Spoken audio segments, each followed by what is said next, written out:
সে বর্তমানে এখন তার বাড়িতেই আছে, তারা দুজন একসাথেই আছে। হিরো আলম এবং হিরো আলমের পরকীয়া নারী যে আছে তারা দুজনেই এখন বগুড়া বাড়িতে আছে। গিয়েছে এই কারণেই, উনি আসলে পরকীয়ায় লিপ্ত থাকে বেশি। খারাপ থাকে একটা সময়, তারপর সে ভালো হয়ে যায়, বা যে কোনো নারী ভালো করে। একজন পুরুষকে ভালো করতে পারে একজন স্ত্রী।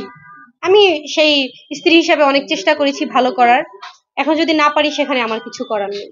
তার দ্বিতীয় স্ত্রী কি কারণে গিয়েছে সেটা আপনারাও ভালো জানেন, তারা কি কারণে গেছে সেটা তো তারা ভালো জানে। তাছাড়া আপনাদেরকেও তো বলেছে কি কারণে গিয়েছে।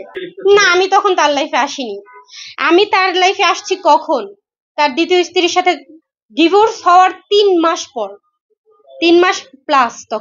তখন আমি তার লাইফে আসছি। জেনে শুনে বলতে আসলে খারাপ, এখন যে চলে যাবে, যে চলে গিয়েছে সে হয়তো বা অনেক ভুলভাল কথা বলতেই পারে, কিন্তু আমি এখন ফেস করেছি, আমি এখন বুঝতে পেরেছি যে আসলে তারা সত্যি কথাই বলে। আমার আসলে যাওয়ার কোনো অবস্থা সে রাখেনি।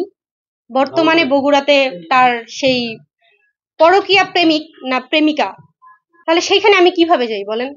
আসলে তার বাবা যখন মারা যায় তখন আমি সেখানে যেতে চেয়েছি।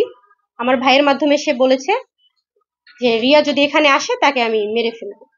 দেখতে যাব কেন, আমার শ্বশুরের কাছে তো আমি তাকে এনে আমি হসপিটালে আমি নিজেই ভর্তি করিয়েছি। দেখতে যাওয়ার কিছু নেই, আমি তো তাকে টেক কেয়ার করার জন্যই গিয়েছি বা থাকার জন্যই গিয়েছি।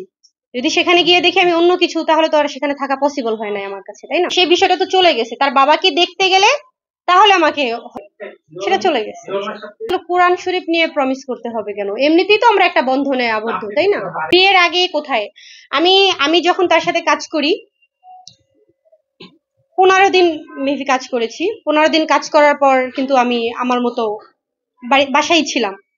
তারপর যখন দেখলাম তার স্ত্রীর সাথে তার তখন ঝামেলা চলছে, অলরেডি নুসরাত তাকে ছেড়ে চলে গেছে। যখন আমি তার সাথে কাজ করি সেখানেও আর একটা কন্ট্রোভার্সি কাজ করছি, সেজন্য তার সাথে কাজ করাও আমি বন্ধ করে দিয়েছিলাম। বন্ধ করে দেওয়ার পর আমি দেখছিলাম যে তারা মিশে যাক, একটা সংসার না ভাঙুক। কিন্তু না, নুসরাত তাকে ডিভোর্স করেছে। তারপর 3 মাস যাওয়ার পর, তারপর তার সাথে আমি বিয়ে করার পর তারপর আমরা কাজ করেছি একসাথে। ঠিক আছে, এই বিষয়টা আসলে দেশের অনেকেই জানে না। তারা ভেবেছে যে আমরা বিয়ে বিয়ে ছাড়াই একসাথে ছিলাম, কিন্তু না, আমি সম্পূর্ণ বৈধ সম্পর্কেই ছিলাম। তো ধরা খেয়ে গেছে, সে তো পরকীয়া করে ধরা খেয়ে গেছে, তাই না? এখন সে মিথ্যা তো বলবেই। সে বলুক আমি কোনো পরকীয়া করছি কিনা, সে পরকীয়া করছে। দেনমোহরের কথা কি বলতেই হবে? বেশি না ভাইয়া, 10 লাখ টাকা আছে।